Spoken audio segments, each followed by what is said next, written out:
Snow fell quietly over the small frontier town, covering the wooden streets and low buildings in a soft white blanket that muted every sound except the wind. Winter had come early that year, and it came with a cruelty the town had not felt in decades.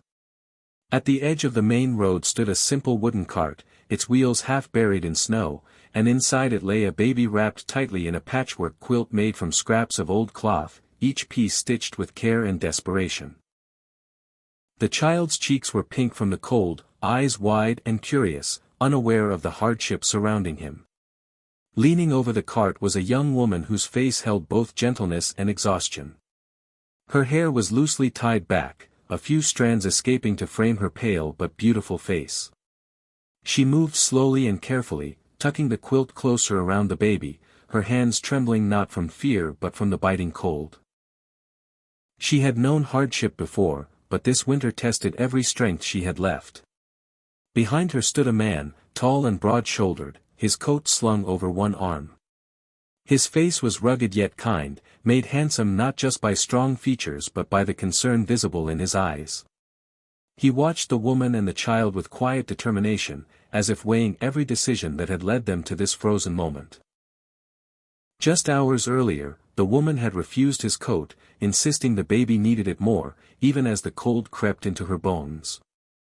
The town around them was nearly empty, doors closed, windows dark, families sheltering indoors, saving warmth and supplies, for no one knew how long the winter would last. The woman had arrived that morning, having walked for miles after losing her home to illness and misfortune, carrying only the baby and a small bundle of belongings. She did not ask for pity, only a chance to keep moving forward. The man had seen them from across the street and felt something stir inside him, a sense of responsibility that went beyond words. He had once been a drifter, surviving day by day, never staying long enough to care. But seeing the woman kneeling in the snow, shielding the baby with her own body, reminded him of a life he thought he had left behind, one where choices mattered and kindness could change everything. As the wind howled, he stepped forward and gently placed his coat over both the woman and the child, not asking this time, only acting. She looked up, surprised, her eyes meeting his, and for a moment the cold seemed to fade.